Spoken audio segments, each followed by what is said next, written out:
여러분, 위대하다는 거 대체 뭘까요?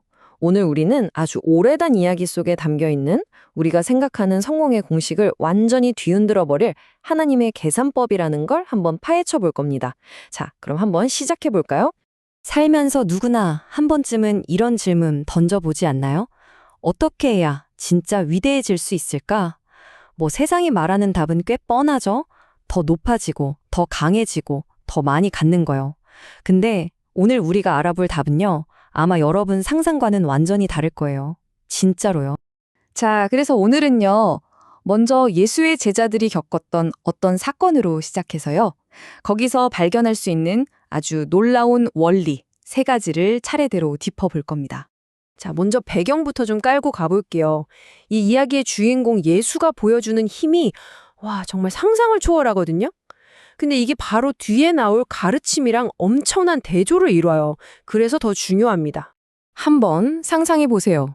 제자들이 산 위에서 뭘 봤냐면요, 예수의 얼굴이 막 해처럼 빛나고 옷은 세상에 없는 색깔처럼 눈부시게 하얘지는 거예요. 심지어 수백 년 전 사람인 모세랑 엘리야가 나타나서 대화까지 나눠요. 이건 그냥 신의 영광 그 자체를 눈앞에서 본 거죠. 얼마나 압도적인 경험이었겠어요. 이게 끝이 아니에요. 산에서 내려왔더니 이번은 또 다른 엄청난 일이 기다리고 있었어요. 다른 제자 9명이 쩔쩔매면서 고치지 못하던 소년이 있었는데 예수는 그걸 단번에 고쳐버립니다. 그러니까 다른 사람들의 한계가 명확하게 드러나는 지점에서 그분의 능력은 차원이 다르다는 게 또 한 번 증명된 셈이죠. 자, 이런 어마어마한 힘을 바로 옆에서 봤잖아요. 제자들은 당연히 세상적인 기대를 품기 시작해요. 야, 이 정도 능력이면 로마 제국도 뒤엎고 우리 왕이 되실 수 있겠다. 이런 생각을 한 거죠. 그리고 바로 이 기대가 곧장 그들 사이의 다툼으로 번집니다. 대체 뭘로 다퉜냐고요? 바로 우리 중에 누가 제일 높아? 이거였어요. 아니, 방금 전까지 그 신적인 광경을 보고 와서 한다는 얘기가 고작 이거라니? 참 너무 인간적이죠. 바로 이 지점에서 이야기가 완전히 예상치 못한 방향으로 확 틀어집니다. 자, 그럼 이 한심한 질문에 예수는 뭐라고 답했을까요? 바로 여기서부터 우리가 아는 성공의 법칙, 세상의 상식이 그냥 와르르 무너지기 시작합니다. 예수의 대답은요, 제자들 기대를 그냥 산산조각 내버려요. 뭐라고 하셨냐면, 첫째가 되고 싶어?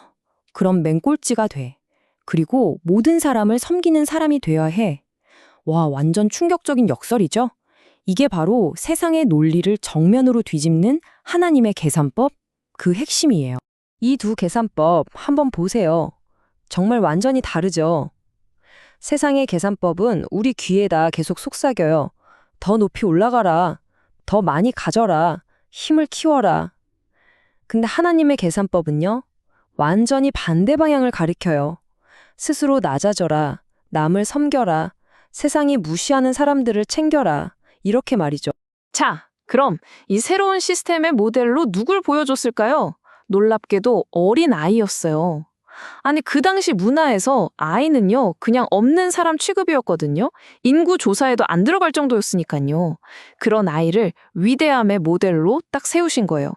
그 자리에 있던 사람들, 머리를 한 대 맞은 것 같은 충격이었을 겁니다. 이건 거의 혁명적인 선언이었죠. 자, 그럼 이 하나님의 계산법이라는 게 구체적으로 어떤 원리들로 되어 있는지 한번 뜯어보죠. 그 첫 번째 원리는 바로 잃어버린 하나의 가치에 대한 이야기입니다. 자, 여기 양 100마리를 가진 목자가 있다고 쳐봐요. 그 중에 99마리는 우리 안에 아주 안전하게 있어요. 보통의 계산법이라면 99%나 건졌으니 대성공이죠. 만족해야죠. 근데요, 이 목자의 계산법은 완전히 달라요. 목자의 모든 신경은 길 잃은 그 딱 한 마리 양에게 가 있어요. 그래서 안전한 99마리를 그냥 내버려 두고 그 한 마리를 찾아서 위험한 밖으로 나갑니다. 이게 바로 첫 번째 원리, 생명의 원리예요. 그러니까 길 잃은 한 명을 찾는 게 이미 안전한 99, 아니 온 세상을 얻는 것보다 더 중요하다는 계산법인 거죠. 99%의 안정이 아니라 1%의 생명을 더 소중하게 여기는 거예요. 자, 그럼 이제 두 번째 원리로 넘어가 볼까요? 이 원리는요, 우리가 생각하는 힘이라는 개념을 겸손과 섬김으로 완전히 재정의해버립니다. 그럼 이 계산법 안에서 진짜 위대해지려면 어떻게 해야 할까요? 방법은 이렇습니다. 첫째, 어린아이처럼 순수하게 변해야 하고요. 둘째, 스스로를 낮추는 겸손을 배워야 합니다. 그리고 마지막으로 그 겸손을 다른 사람을 섬기는 행동으로 보여줘야 해요. 결국 진짜 위대함이라는 건요, 저 위로 막 기어 올라가는 게 아니라 오히려 가장 낮은 곳으로 스스로 내려가는 데서 찾아진다는 거죠. 핵심은 딱 이거예요. 이 새로운 시스템에서 진짜 위대함은 섬김을 받는 게 아니에요. 오히려 다른 사람들을 섬기는 거죠. 당시에 섬기는 자라는 말은 사실상 노예랑 동의어였다는 걸 생각하면 와, 이건 진짜 세상을 뒤집는 사상이었던 거예요.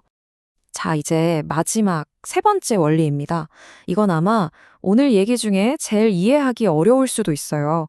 왜냐하면 이 원리는 우리가 생각하는 공정함이나 자격 같은 논리를 그냥 뛰어넘어 버리거든요. 이 은혜의 원리라는 건 포도원 이야기 하나를 보면 딱 감이 와요. 주인이 포도원에서 일할 사람들을 아침부터 오후 늦게까지 계속 데려와서 일을 시켰는데 나중에 품삯을 줄 때 보세요. 아침 9시에 와서 9시간 꼬박 일한 사람이나 오후 5시에 와서 딱 1시간 일한 사람이나 똑같이 1데나리온을 주는 거예요. 아니 이게 말이 돼요? 우리 상식으로는 도저히 받아들이기 힘든 상황이죠. 당연히 아침부터 일한 사람이 막 불평하겠죠. 그때 주인이 이렇게 말합니다. 나 좀 온 이 사람에게 너와 같이 주는 것이 내 뜻이다. 내 것을 가지고 내 뜻대로 하는 것이 뭐가 잘못됐느냐. 여기서 중요한 포인트가 뭐냐면요. 이 계산은 일꾼이 얼마나 일했냐, 얼마나 자격이 있냐가 기준이 아니라는 거예요. 이건 전적으로 주인이 얼마나 관대하냐, 주인의 뜻이 뭐냐에 달려있다는 거죠. 이게 바로 은혜의 원리입니다. 사실 1데나리온은 그 당시에 한 가족이 하루를 먹고 살 수 있는 돈이었거든요.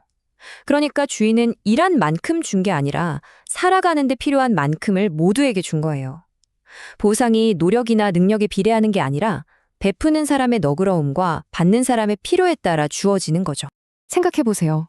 우리가 어떤 시험에 합격하려면 시험 범위를 제대로 알고 공부해야 하잖아요. 시험에 나오지도 않을 걸 아무리 열심히 파봤자 소용없겠죠. 이 비유가 우리한테 아주 중요한 질문을 던지는 것 같아요. 과연 우리는 인생이라는 이 큰 시험에서 하나님 나라의 계산법에 맞춰서 제대로 공부하고 있는 걸까요?